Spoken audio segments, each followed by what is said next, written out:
Welcome back to the Surf Mastery Podcast, the podcast dedicated to helping you be a better surfer in and out of the water. My guest for this episode is Shane Beschen. Shane was a pro surfer on tour back in the 90s. His best result was second place back in 1996. He is now working as a surf coach for athletes of all levels. Shane has an incredible library on Instagram of detailed and articulate breakdowns of all things surfing. I strongly recommend you follow him at Shane Beschen on Instagram. Links in the show notes. And without further ado, I give you my conversation with Shane Beschen. I mean, I grew up watching you, surf on the tour, and of course in all those old school VHS movies. Yeah.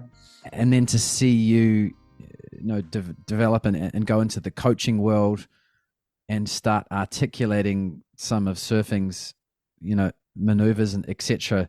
in such a detailed way. It's pretty awesome to see, and through Instagram, just for everyone to see. That's so awesome. And then, but to also see you, on your Instagram, you first and foremost, you label yourself as a husband and father, which I think it's great. Shows a lot of maturity. And so the first question I wanted to ask you was, how has your relationship to the ocean and to surfing evolved and matured over the years? I feel like I'm at the stage now of where I first began. Like when you first began, it's like this really fun, exciting thing that you do, and everything's really new, and it's just like, you're not thinking about being professional or having a career or all these goals yet, so you're just really enjoying the sport and the feeling and the ocean and everything. And that's how I feel now. I feel like super grateful to just be a free surfer. Interesting. So was there a time where in between, like obviously you felt like that when you first discovered surfing, and so was there a journey where you kind of lost that? I think just being on tour, you naturally lose it, because you're mixing pleasure and business, and they can tend to get convoluted, and throughout your career, you'll find times of like questioning, like, do I still like doing this? So it's just an interesting thing. Obviously I'm super grateful that I was able to be a professional surfer. It gave me so much in my life and stuff.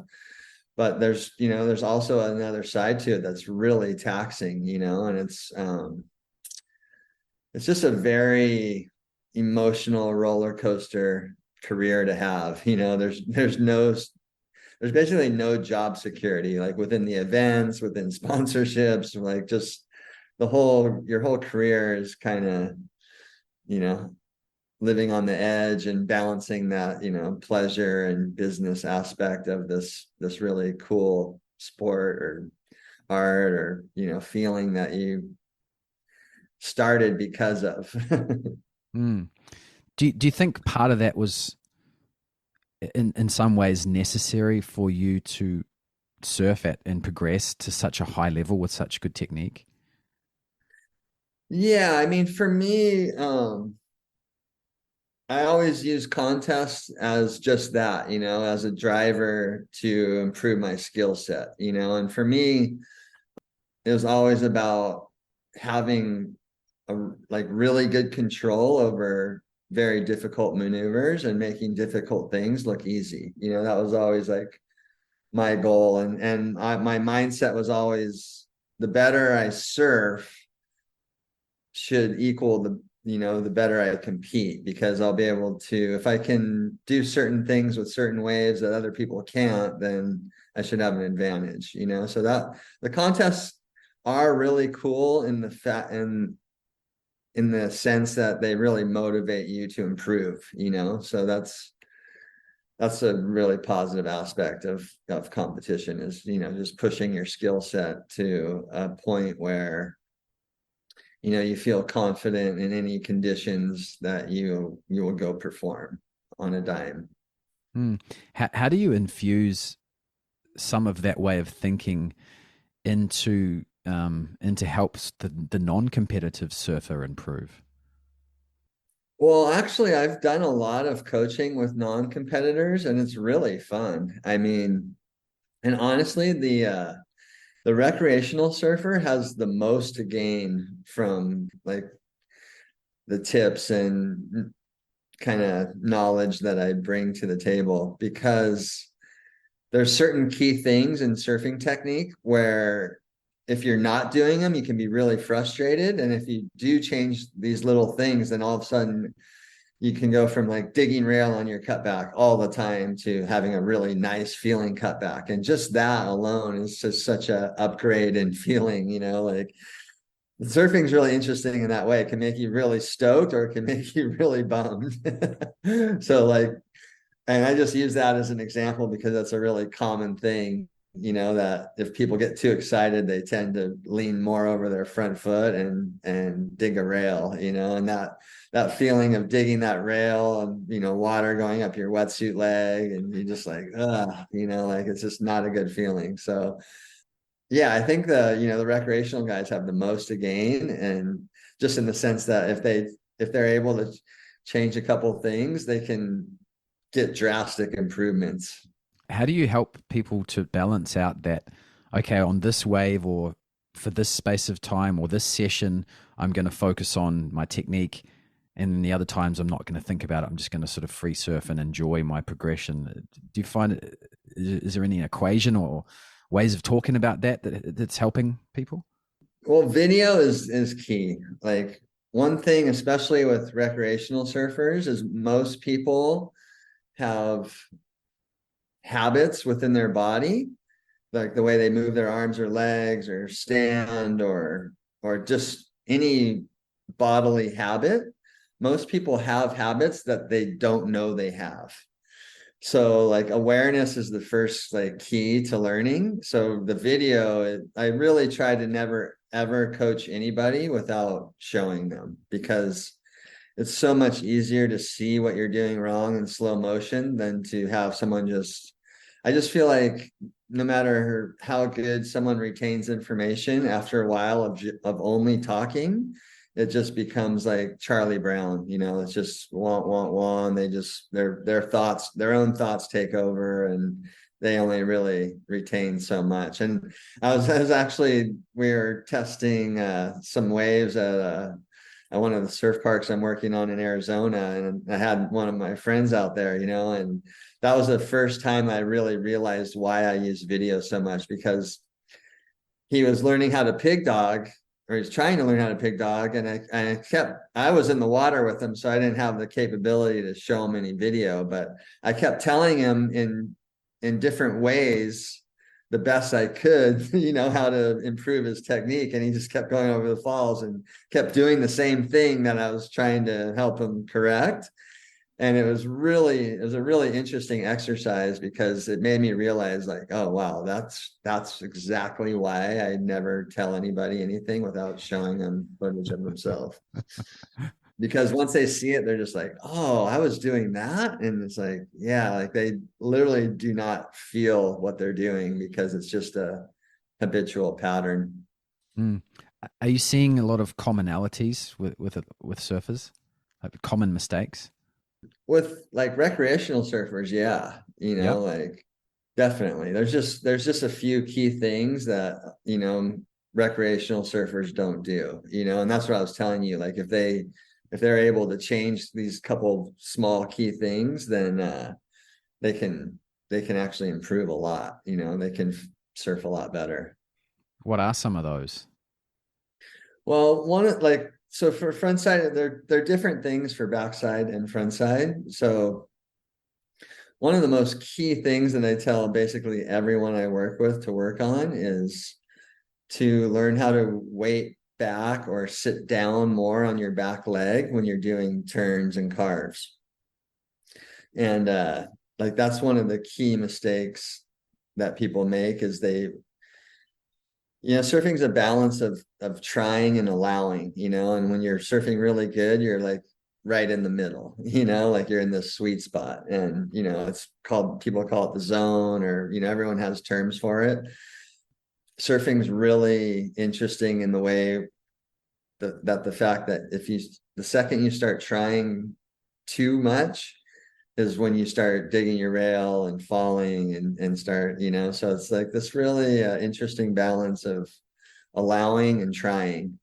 And so anyways, so for instance, on a frontside carve, the most important thing is to, as you're coming off your bottom turn and you're kind of leaning up on your front foot, you want to weight back on your back leg so your back leg becomes bent more than your front leg, which basically makes your front leg become more straight.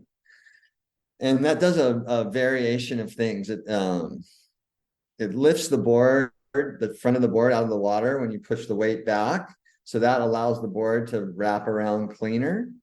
But then as your legs bent back and as you're turning, then this back leg has the leverage to push forward. And that really like enhances that middle part of the turn. And then also, just control over your head, like having your head and front arm work together, and that's one thing I really have been telling people lately too, is just to make sure that your body parts are working together, and basically that means eliminating movements that aren't necessary, so with surfing, every time you move and throw your arms in one direction, maybe too much, it creates an off balance effect that you have to bring them back the other way. So if you're not throwing them too much, then you just become more centered, and you'll really see the guys with the best like styles and flow. It looks really effortless. They have it's like very minimal movement, and like I was saying, like especially with recreational surfers, a lot of people are doing stuff with their hands and arms that they are not aware of, so it's really just showing people that and then giving them the other option of doing it better. Yeah, often less is more. Yeah. Yeah. Oh, that I love that the straight leg with the and sitting down into the back leg, like makes me think of, I mean, Joel Parkinson does that so beautifully all the time. Yeah, I mean, and that's the thing. That's when I'm telling these people that I always tell them, like, go watch any one of your favorite surfers and you'll see them all do the same thing.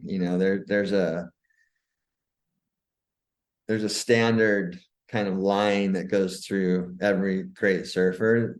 And even though their styles are different, the overall techniques are very similar when they're doing the turns that we all like to watch. Mm, yeah. What about in terms of like on a deeper level, like the way that surfers maybe are thinking about surfing, their perspectives on what surfing is or how it should feel, or even their philosophy around being in the water? Do you see any things that are commonalities that are holding people back in that way? For the average surfer. I feel like most people that surf to have fun, Mm, and I just think it's within our DNA as humans to want to evolve. And I think it's just as you improve, it's fun, like you have a feeling that feels better than the last time, or, or just feeling that you've learned something and you've adapted and you've improved, I think is a really fun feeling for people. So, whether you're Kelly Slater or, John from your local break, uh, incrementally improving your skill set, I think is just a fun thing to do for most people. I think it's just bred into humanity of, just wanting to improve and get better, and once you learn something, the next thought is how do I improve it? mm. Do you ever see some surfers sort of dive into the coaching side of things and start to take it too seriously? Yeah, like you definitely see that, especially with the youth and the fact that surfing is such a kind of mainstream sport compared to when I was a pro surfer, so I think, coaching and, young kids getting coached and all this stuff, I think it's definitely like full on. And like for me, like with my kids, we always videoed, like with my kids, I always videoed them and just always tried to keep it really fun. And, you know, like we were just talking about, like the fun of getting better, like, oh, I like that turn, and this is how you did it, and just keep it like really fun. And I think that does get lost these days with, parents wanting their kids to be professional surfers when they're 12 or just starting, and you can't really see their actual talent, So it's just yeah, I think it's just the evolution of surfing as a sport now, it's just become, it, especially with the Olympics, it's really becoming a legitimate sport. So there's a lot of parents that are coming in. There's a lot of kids now being raised by parents that didn't surf. Mm. So, they're coming in and looking at surfing as a sport, like soccer or whatever. And they're like, yeah, coaching, practice, da da da, da. And it's just, I think it's just the evolution of how the sport's grown. In some ways, it's an evolution, but in some ways, it's a de-evolution. You know? Yeah. Well, I will say on the other side of that evolution, I feel like the recreational evolution has become really cool. I feel like the standard board now is some sort of hybrid fish that people are riding, and they've kind of let go of. I feel like recreational surfers have kind of let go of trying to surf like pros or wanting to surf like pros. And I feel like a lot of people are riding just funner boards that, you don't have to work very hard to get going. And I think the surfboard industry has definitely made learning how to surf easier. Oh yeah. There's so many user-friendly boards now. When the Slater era of the really narrow rockered out boards was so rough to go through. Those boards were so hard to ride, and I think that was definitely a small setback for surfboard design. But nowadays, you have all these hybrid fishes, and wide points are a little forward. They're just, you stand up and they're just gliding down the line, and all of a sudden, guys that would have never thought of doing an air have enough speed to that they're thinking about, like, maybe I should try an air on this wave, so I think that aspect is really cool. And even myself, I ride like a hybrid, not fish, but little wider outline in the nose, real glidey, very easy, user-friendly board to ride. And I think that aspect's come a long way. Do you think that your technique changes at all, or is it something that stays the same no matter what type of board you're on within reason? I think every board you have to adapt to slightly. If you go from a longboard down to a fish, I think your surfing will adapt to each board, but I think it'll also be a chunk of it that'll stay the same as well. Like the principles will be the same, but you'll just have to work your way around different aspects of each board that will just ride differently. What's the worst piece of advice that you've ever received as a surfer, and also what's the worst advice that you see out there in the surf coaching culture? I was a pretty stubborn kid, so I didn't ask for a lot of advice from people. The people I did ask advice to, I really respected. So I didn't get too much bad advice. And if I did, I probably wasn't listening to it. And on the other side, if there's what advice do I think is bad that kids are maybe getting out there from coaches? I don't know. I've worked with a few kids that were taught a couple things, like with their arms or doing a couple of different things that I disagreed with. I can't generalize, like if there's a themed message that people are using too much. I would just definitely just say that, especially with the kids, to me, it's more like a parental thing. Like with parents, I would not negate a child, your son or daughter's childhood for the hopes of a professional career. Yeah, that's great advice. Yeah.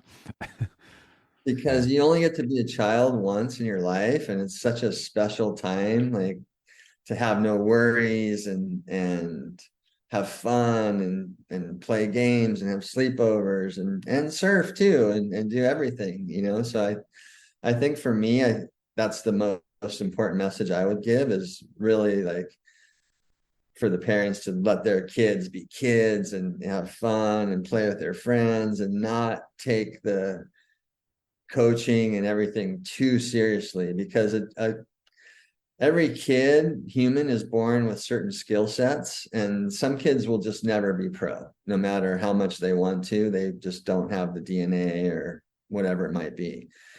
And that goes across the board with like mental toughness. There's all these aspects that have to come together, and it's not that everyone gets to do it, you know. So for me, I think it's really let the kids have fun, and if they start excelling at it and they want some certain coaching on different things, then yeah, you know, look for the right people that blend with your kids and, you know, give them that support. But especially like those first 12, 14 years, like that's just such a special time for kids to not be worrying about a career. Yeah. What's the future of surfing look like? Where's it heading? I don't know. It's definitely interesting. I mean, the WSL is a big force in the direction of our sport. So they've made some big changes this year that I don't know if they're good or bad. I think I personally don't like the way they changed the tour into the final five or whatever, because basically just because of what happened last year with Carissa losing the world title, but still being more than 10,000 points ahead of Stephanie Gilmore, which is just absolutely crazy to me. Like, to have someone dominate a full year and then not have it go right for a heat it's really easy thing to happen, whether it's at lowers or pipeline. Like, anything can happen with heats, and surfing has always been different in the fact that you have to perform all year in all these different spots to be the world champion. And to take that away and to try to make the final day more exciting or whatever, I just don't think it's fair for the athletes. And the situation that happened with Carissa last year, I think, is the most perfect example, because she dominated and was so far ahead of everybody that no one could catch her, but then she didn't win the world title. So it's Yeah. Oh, I think that's just a really unfair thing for all the competitors. oh, I agree with you, and I would use far stronger language than any of what you just said. I just like Toledo was a world champ.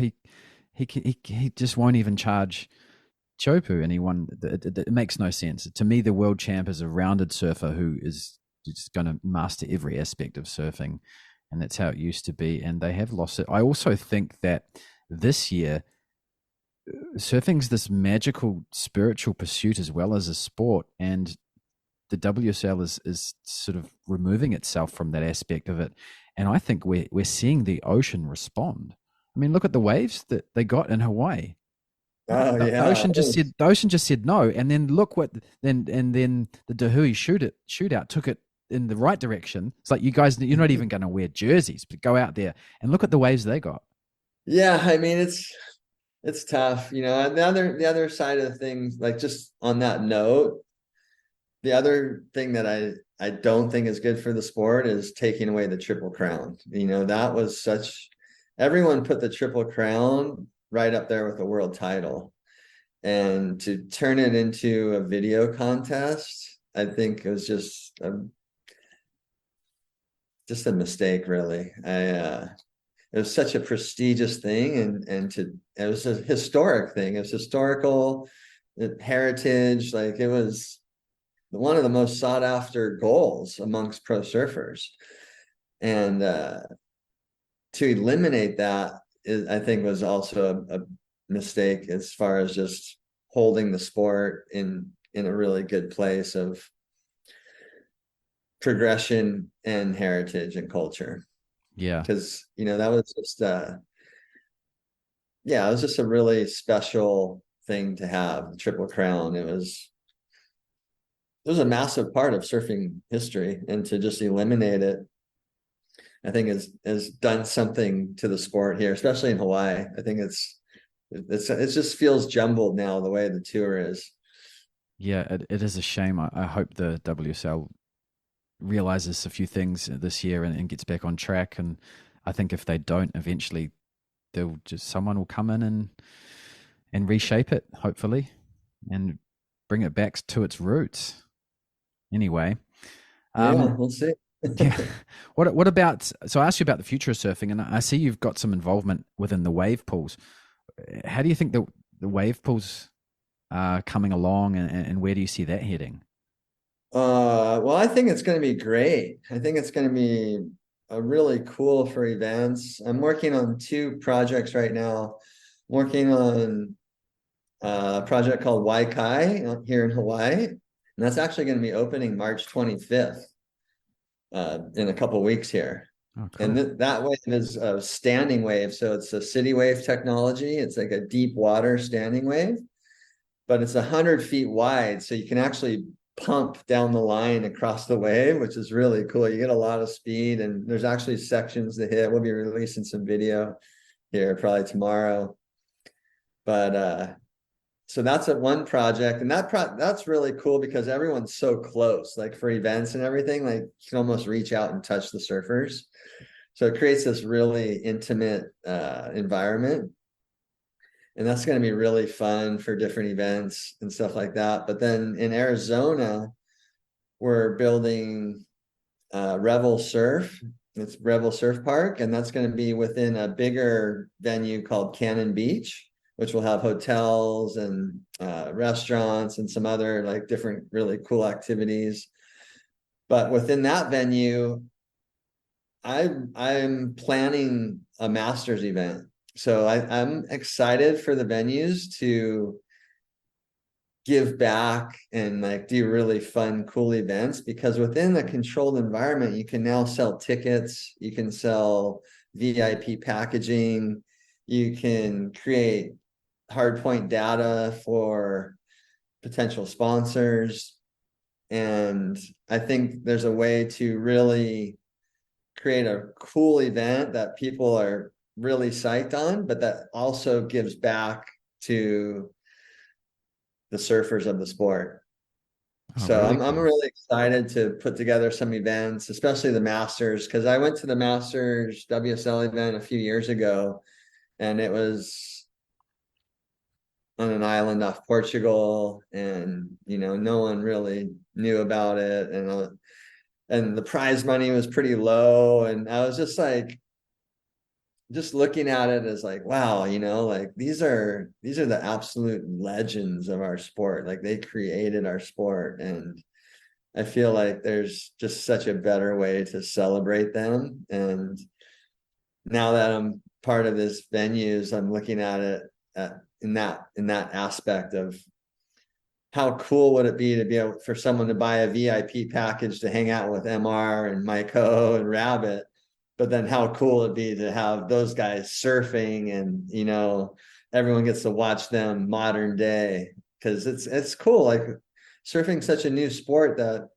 most of our legends are still alive, and there's so much value. Like, I always loved how skateboarding just has such a high regard for their legends. They still have legends events, they still have their deck models, and surfing, I don't, for whatever reason, I don't know why, but they've always had the history of just like disregarding their athletes, once they retire or move on from the tour. And it's almost like at that moment in time, they bring the greatest value, because they've lived through all this. They have so much experience. And I mean, I just like some of the events last year, they had Rabbit commentating. It's just so cool to listen to him talk and tell stories, and also just see how intuitive he was about performance and even progressive surfing. Like a lot of times they're asking him what he thought about moves, and he was like on point of like,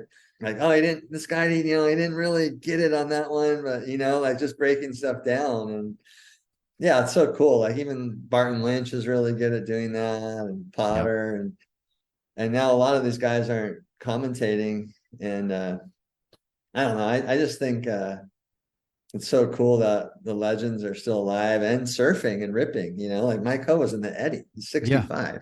Yeah. And he was in the shootout too, just pulling in Yep. the huge pipeline. So So yeah, inspirational. I'm super interested in like creating events and that really give back to the surfers but also create like a really fun time for spectators. Yeah, I'm looking forward to watching that.